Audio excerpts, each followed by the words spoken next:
Hello, everybody. This video, we are going to be looking at engine schematics and efficiency of engines. So the last video, we went through this picture, and this picture has just a lot in it. There's nowhere I can even put my bubble and not be in the way some. Um, so how do we summarize this in a way that's useful, gets the big picture in one clear visual where I don't have to be overwhelmed by all of the nitty gritty detail of this work?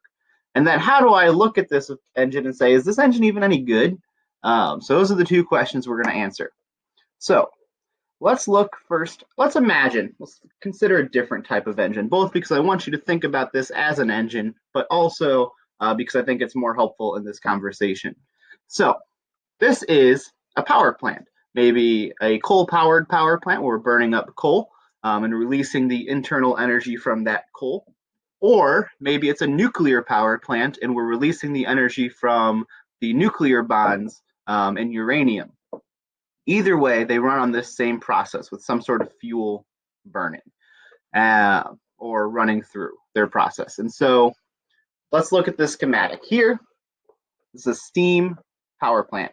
We've got some substance that's doing the working inside of an internal combustion engine, a diesel engine. That's going to be the air fuel mixture. Inside of a steam plant like this, it's going to be water.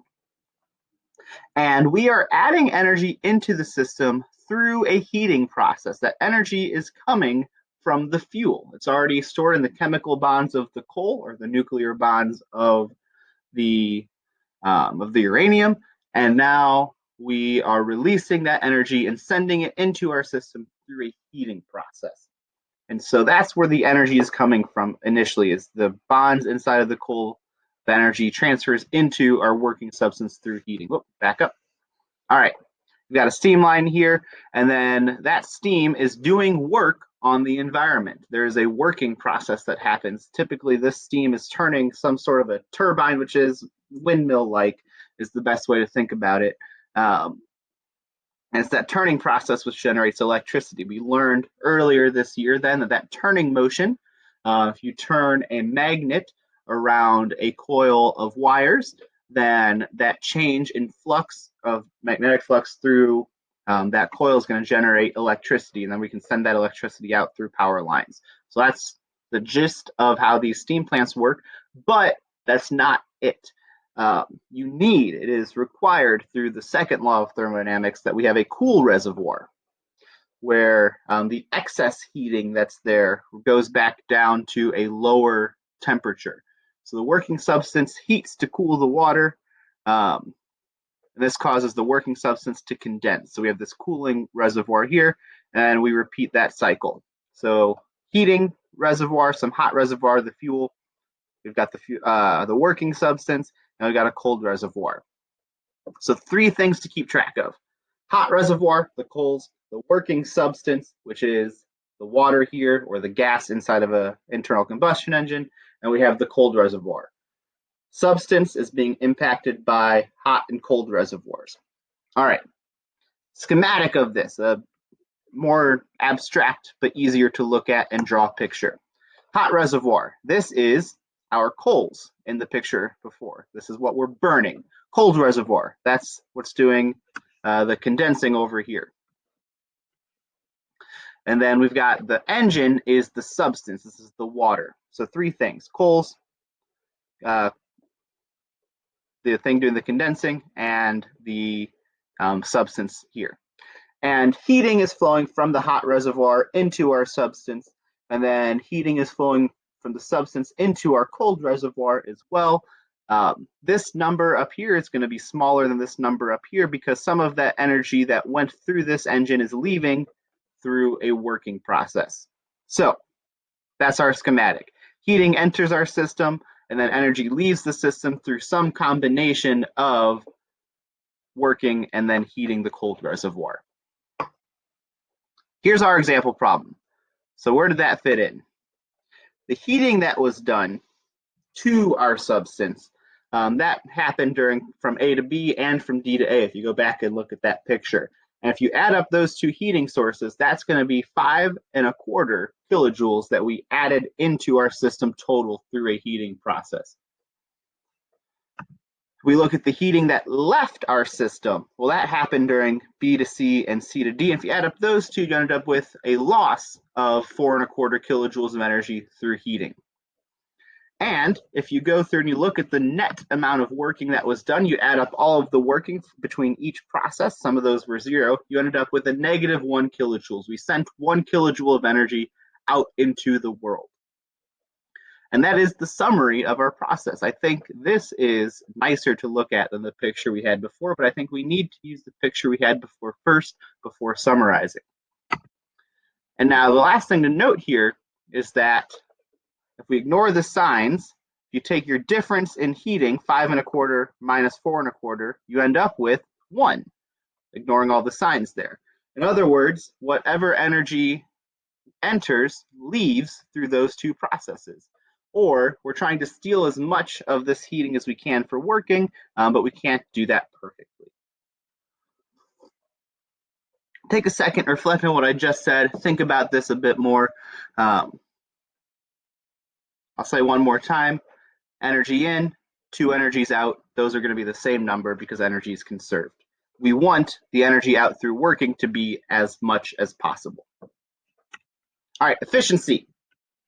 It's a measure of how good your engine is the idea. And we're going to look at answering this question. Of all of the heating that flowed into our system, what percentage of it was actually useful? What became work that we could do something with? So that's the question. Of all the energy that entered our system, how much of it became useful work? As an equation, this definition is shown below. The efficiency, lowercase e here, is the working that the substance does on the environment, which is the useful work, divided by the heating that the hot reservoir, the coals, added into our substance, the water. So that's our efficiency. And with this definition, we're ignoring any minus signs. We're just looking for a percentage.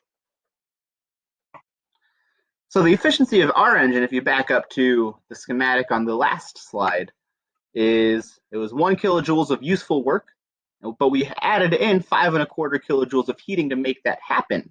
So it was only 19% efficient. In other words, 81% of the energy that went into our system just left through cooling. We didn't get to move anything with it, which is what our goal was. So 19% efficient, not excellent, not very good.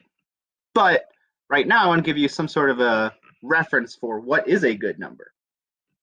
So first, the total useful work done on the system has the same value as the difference in the input and output heating, which is what he said earlier. So it's equivalent to compute heating by looking at how much heating did we add into the system, subtract off how much left, that whatever leftover there is, whatever change there is, well, that's got to be the working.